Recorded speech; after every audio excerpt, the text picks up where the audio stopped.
Hello and welcome to Driving Dialogue. Today's a special episode because I'm really tired.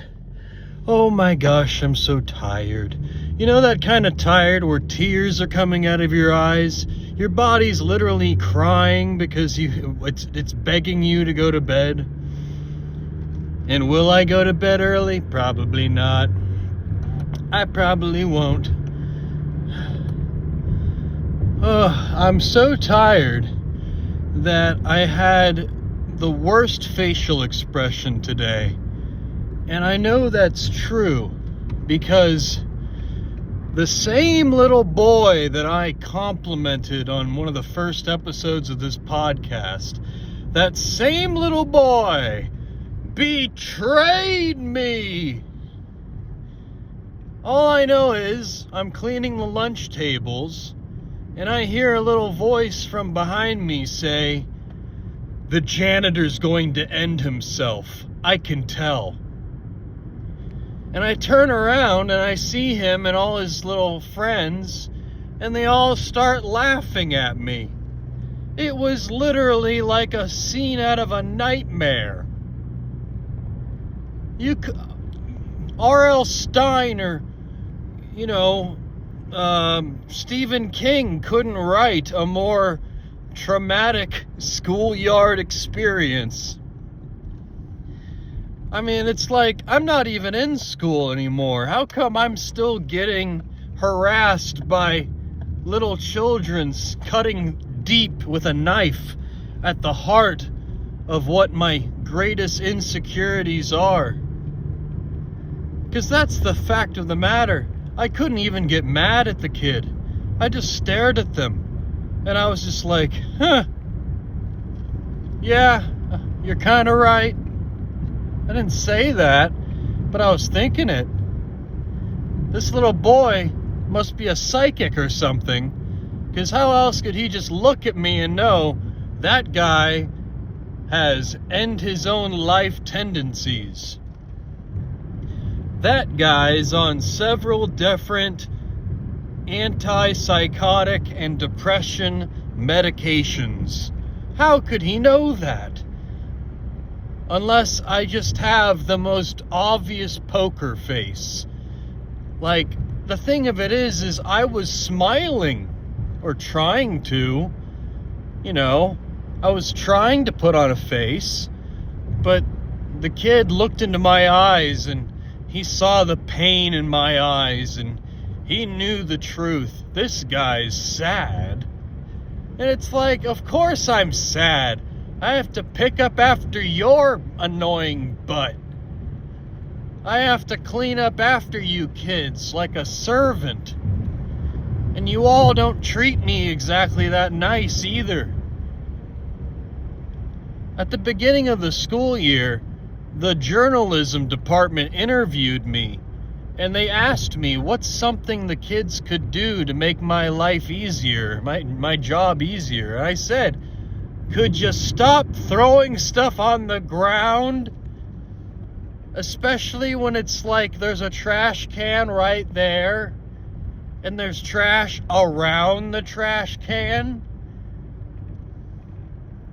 I don't care if you say Kobe, when you shoot it like a basketball into the trash can. Guess what? Just like Kobe, you crashed. You missed. You made a big mess. But unlike Kobe, only one of you do I wish was still alive. No, that's not true. I like these kids just fine. I said it for the comedy. But still, man, the fact that I was called out like that by a little kid, that he could just tell that I have end my life tendencies. Like, little did he know, literally just the other day I was picturing, just imagining in my head, what if I got a bunch of gasoline and went on one of the local bridges, covered myself in gasoline, lit myself on fire, and then jumped off the bridge? Would the fire go out on my way down to the water? Would I be begging for that water for the few seconds of the fall? If the fall didn't kill me... Oop, can't say the K word. Oops. But it was just a fantasy, you know? I'm not actually gonna do it. It's just something when I'm sad or having a bad day, I just sort of think about, you know? Like how easy it would be to just drive my car into oncoming traffic. But then you're hurting someone else, and that's just selfish. It's one thing to be sad, it's another thing to be mean and ruin someone else's day / life. So anyways, that's the first thing off the top of my head, just because it was kind of upsetting, to say the least. Guess I gotta smile more. Guess I gotta up the dosage. The pills aren't working, doctor. The kids are calling out my neuroses. Neuroses? Whatever, potato, potato. So the next thing, and I guess this is just a trend of sadness, but I've been thinking about the girl at work that I asked out. And I know for sure on Monday I'm gonna get the courage and ask her if she thought about it and what her decision is. But I've just been anticipating a no. I just have been anticipating a no from her. I mean, I anticipate a no from all women. So I might as well anticipate a no from her, right? So I've been like thinking about my spiel or what I'm gonna say when I feel like she's gonna say no. I think I'm gonna do this one. Before you say no, hear me out. I think I'm gonna open with that. Before you say no, like when she's like, well, I did think about it, and, you know, to be honest, you know, when the tone and the setup sound like I'm getting a no, I'm gonna be all like, before you say no, hear me out. And I'm gonna say, 2 Renaissance fairs ago, when I saw you, and I saw you with your ex, I heard him talk to you with a very mean tone. And I just think that you deserve to only be talked to with nice tones. And I would promise to always speak to you with nice tones, because I just think you deserve only nice tones. So that's all I got so far on what to say to her, anticipating the no. So let me know in the comments if that swooned you off your feet. If that was as romantic as I'm going for. I don't know, man. I'm terrible at romance. I remember there was this girl in high school I had a crush on, and I was gonna ask her to homecoming, and I bought a single rose. But I didn't want to walk to school in high school, you know, walk around school. I didn't want to walk around school with this rose. People would think I'm a fruitcake. Or I don't know, I just was insecure with my masculinity or something. I couldn't be seen holding a rose. So what I did was I hid it inside of the long sleeve of my shirt. But because it was an expensive rose, I had to, you know, do everything I could to not move my arm, to not hurt the rose. So I'm walking around marching like a soldier with my arm perfectly straight. And I waited, it was nutrition break, that's what we called just our break. It was a break. It was a break between class. And I saw her, and I just couldn't get the courage to walk up to her and show her the rose and ask her to the dance. I just couldn't get the courage. And then the bell rang, and I was like, oh my God, I'm out of time. I don't have time. I gotta do it. I gotta do it now. I don't know where she goes at lunch. I just know at this particular time of the day, she's here. And like a creep, I started following her to her next class. I follow her all the way across campus with a rose hidden in my sleeve, looking like a soldier from World War II, if you catch my drift. And I'm just marching behind her like a total creep. And then I notice she's about to walk into the gym. She's about to walk into the women's locker room. I can't follow her in there. I gotta do something. It's now or never. So I say her name. She turns around confused. And I can only imagine that I was probably a red-faced, sweaty mess. And I mumbled, probably. I don't know. I don't know what I did. But I know I did ask her and try to hand her the rose. And she put her hand up and as a no. And said no and walked away. And the worst part of the story is the school bully. The school bully. There wasn't I can't think of another school bully. He was the school bully of the high school. And he just so happened to see what happened to me and this girl.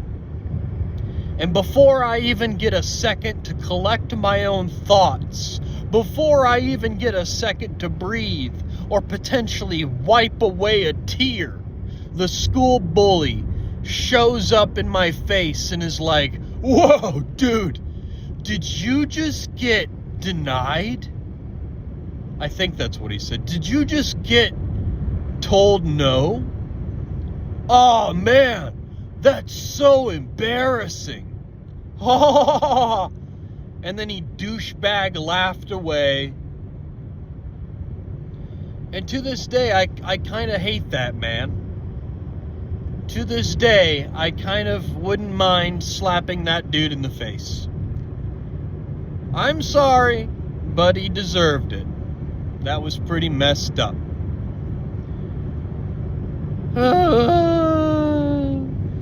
Well, let's talk about a victory. By a few years later in high school, I finally found my way. I finally was cool. Well, not really, but I entered the world of the geeks and the nerds, and to them I was king. In the land of the geeks and nerds, I was cool, because I was not a geek and nerd, but there I was amongst them, without wearing any glasses or contact lenses or braces or terrible acne or what have you, ailments that the nerds and geeks usually have. I was a king. It's like that phrase, in the land of the blind, the one-eyed man is king, and that's what I was, the one-eyed man.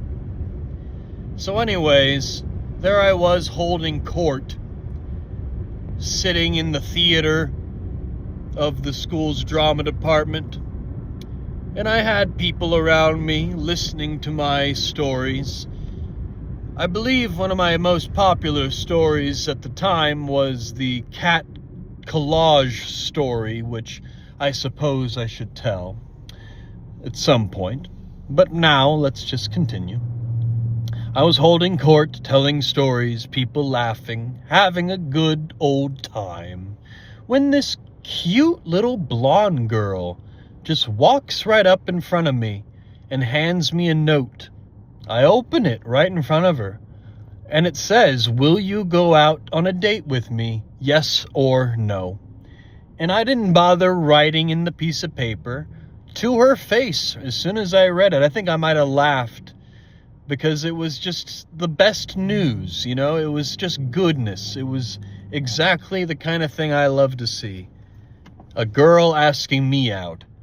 Holy crap. It doesn't get better than that.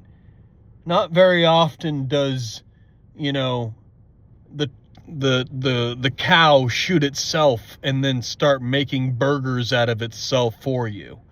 It's very rare that a girl just walks up to you and gives you her number. So I'm no moron, and I said, yes, absolutely. And we went on a date. And that's what began my greatest relationship of my life, unfortunately. You know, it was 2 years long, I think, about so, maybe more, or maybe a little more. And that's in high school.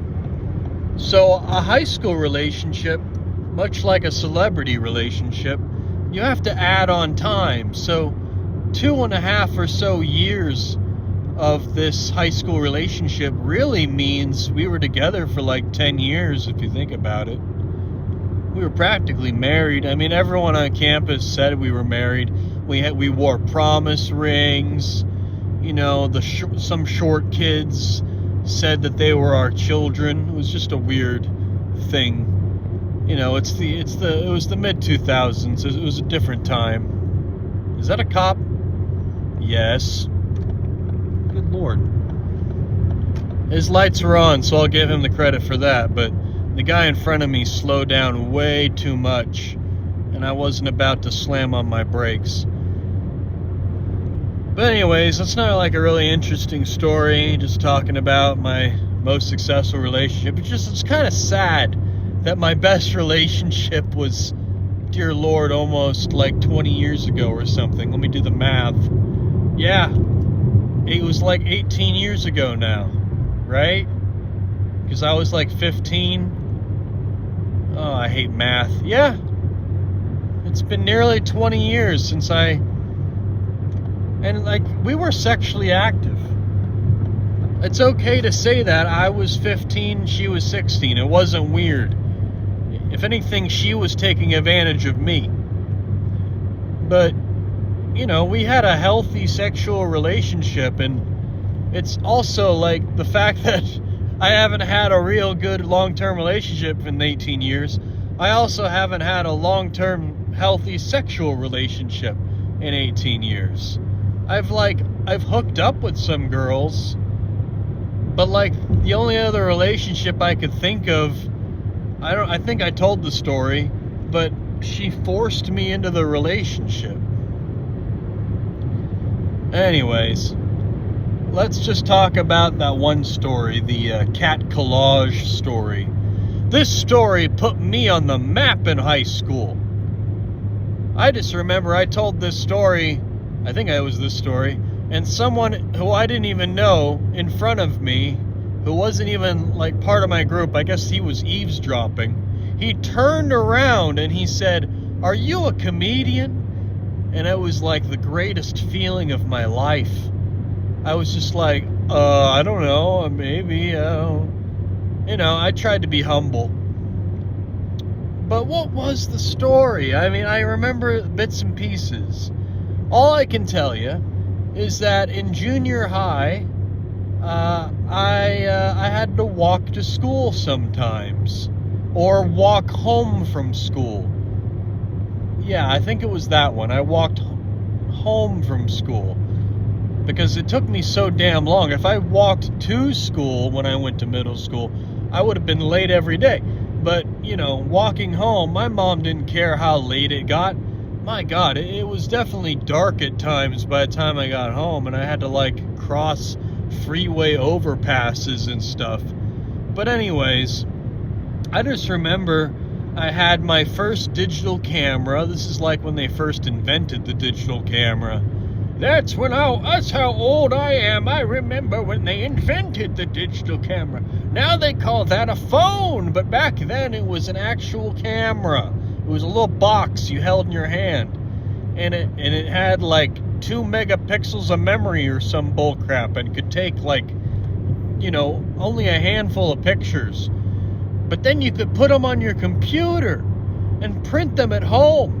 And it would be this disgusting, ugly picture that you took on your home computer because your printer at home is not nearly as good as the one at Kinko's or the photo store. But whatever, you did it because you were poor. But anyways, I couldn't help but notice on my walk home from school, there were a lot of dead cats. I kept finding all these dead cats on the road. And the weird thing of it is I was walking through construction sites.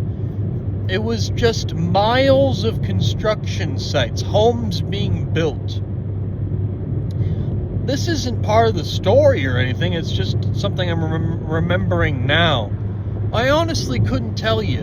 I'm trying to figure it out. Why all these cats were dying. Why were there so many dead cats on my way home from school? I just want to know.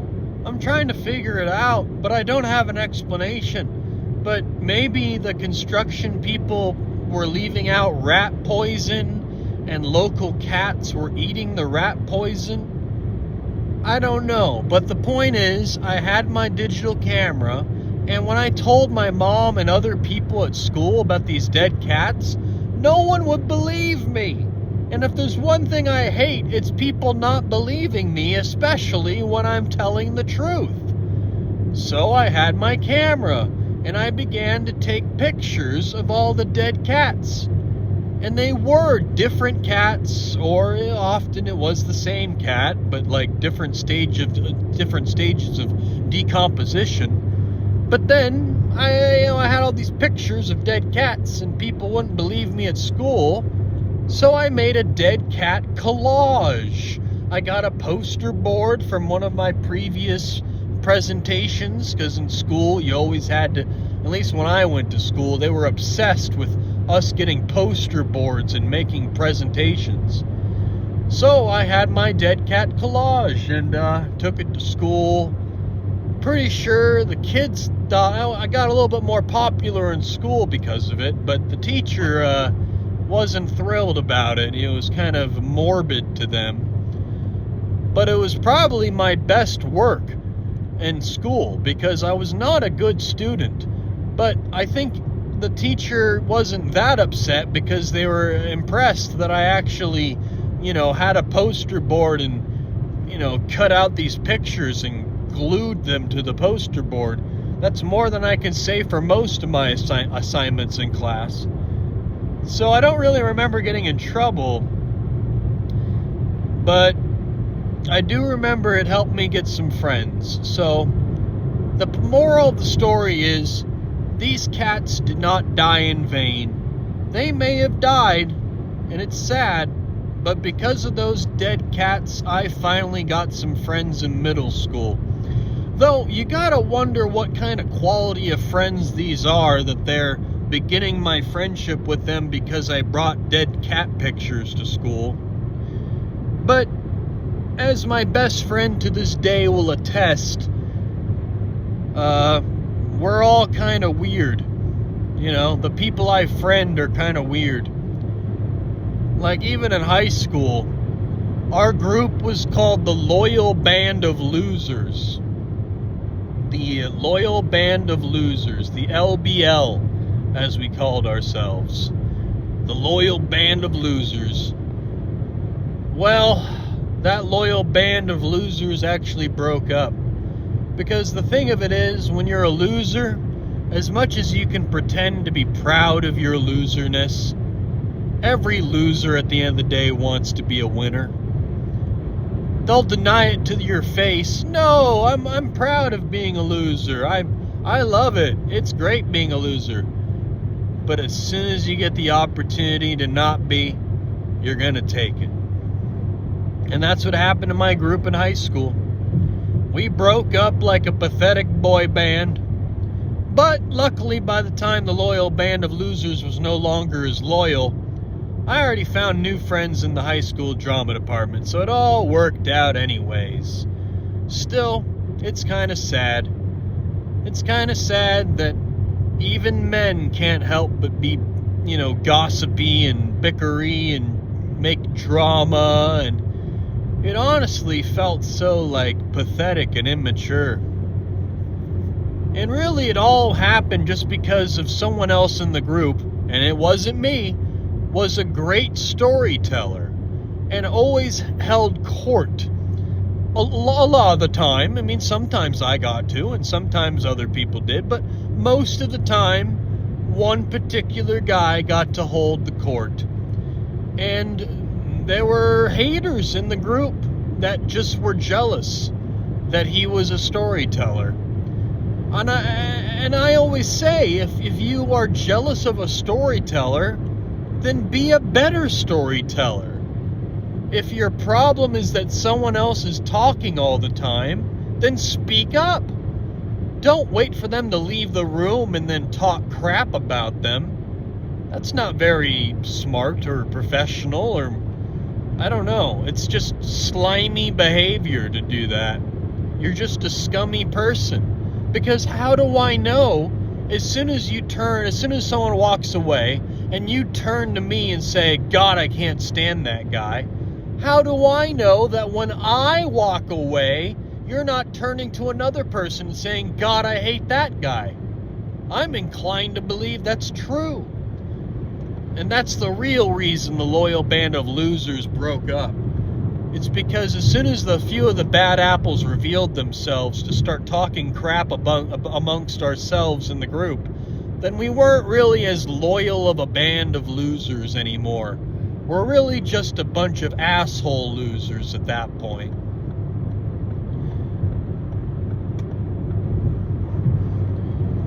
Woo! High school, man. High school. Yeah, I wasn't a good kid. I ditched class a lot. But I did something probably even better than school. I didn't ditch school and do drugs. Okay, not all the time. But most of the time when I ditched school, it was to walk to the local movie theater with my best friend, and we saw movies together. You buy one ticket, you spend all day in there, and you can just go movie. And it was an amazing education.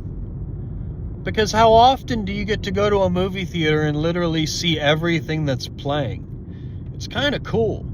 I kind of recommend it, really. It's like an opportunity for a vacation in your own town, because you'll definitely escape. When you watch that many movies over and over in a row, you sort of like, I don't know, you sort of feel like you're in a movie at that point. And like, I just love movies, so I just have so many wonderful memories of ditching school and going to the movie theater and seeing everything all day. And my friends, a lot of the friends in the loyal band of losers, in fact, all also loved movies, and we would talk about movies. Man,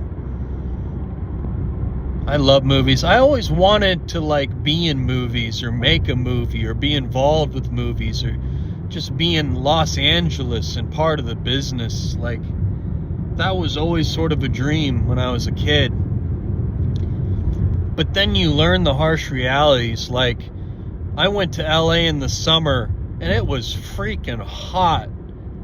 And like, one of my ideas about, the dream was like, okay, I'll drive down there and I'll sleep in my car. I'm gonna do whatever it takes because I'm a go-getter. Are you kidding me? I'd be dead right now. I would have turned into Jake Beef Jerky if I actually attempted that dream. Thank God I didn't. Thank God I didn't sleep in my car in LA. My God. I mean, it's just like LA is like terrible. I hate it. I love the idea of it. I love that that's where you make movies. I love that, I get it, that if you make movies, you live where the movies are being made. But, like, and my friend who also wants to make movies, he keeps telling me, oh, let's move to LA, let's move to LA, let's move to LA. That's where the dream can happen. I'm like, screw that, man. Have you been there? It sucks. It's Satan's anus. It's called the angels, but it should be called the devil. It's so hot. There's so much unhoused people. Like Venice Beach is basically one big homeless encampment. There's people who digging holes in the sand like a sand hobbit and living in the sand on the beach. Like there's dookie on the sidewalk. You don't feel safe. Everything at their dispensaries is overpriced and under quality. Everything is just so expensive. The food, everything. And driving, my God, is the traffic so terrible. I can't stand driving in LA. Whenever I go to LA, I try to leave, it's like an 8-hour drive from where I live, and I leave at like, I would leave at like 10 p.m. at the latest or something, maybe earlier. But the point is, I literally have driven into LA at like 4 or 5 in the morning, and it was still bumper to bumper traffic. And at that point, I was like, burn this city down. This city's done. This city is broken. Like, I'm pretty sure it was even a weekend. I'm like, it's a weekend and it's 5 a.m. and I'm still experiencing bumper to bumper traffic. This is insane. And I think I just drove through a red light technically, but if the guy in front of me was a little faster, that wouldn't have been a problem. Sorry, I'm getting distracted. But see, like right there, the fact that I get frustrated even in the driving in my little town tells you that I couldn't survive the driving in LA. Like, I literally did a hit and run. Allegedly. Legally. You know what I mean? Everything in this podcast is completely comedy, and you cannot take the comments that I make seriously. So anyways, I did a hit and run in LA because their turn signal laws are different, or like you can't turn left on a green, you have to wait for a green arrow. I don't know. There was something you shouldn't, if you live in the same state. In fact, every state should just have the same driving laws. Who are we kidding? Every state should have the same driving laws. I don't want to go to a new state, let alone a new city, and find myself unaware of how driving works all of a sudden. So anyways, I was confused, and I took a left, and the guy coming, there was oncoming traffic, and the oncoming traffic clipped the back of my car, took out my tail light, and I didn't see anywhere to pull over. I'm not even sure if I was insured at the time. I probably was, but for whatever reason, I was tired from driving all night. I didn't want to pull over. I didn't want to deal with it. And so I just sped up and drove like a madman through LA traffic with my, friend in the passenger seat kind of freaking out. And I'm so tired from not sleeping, from driving there all night, that I'm paranoid that they're chasing me. They're chasing me, right? I think I saw them. Are they behind me? I'm going crazy. We end up finding a Target in LA and parking in their parking lot, and I was so convinced that they were chasing us that I was like, we need to lay low here at Target for an hour. And so we did, and we just hung out at Target for an hour. Wow, the breakfast burrito is only $6.99, 7 a.m. to 10 a.m. That's amazing. Well, if I haven't given it away, I'm now at Taco Express, and I'm going to order my food and go home. And I'm going to conclude this episode of Driving Dialogue. So, hope you had a good time, and I hope you have a good day.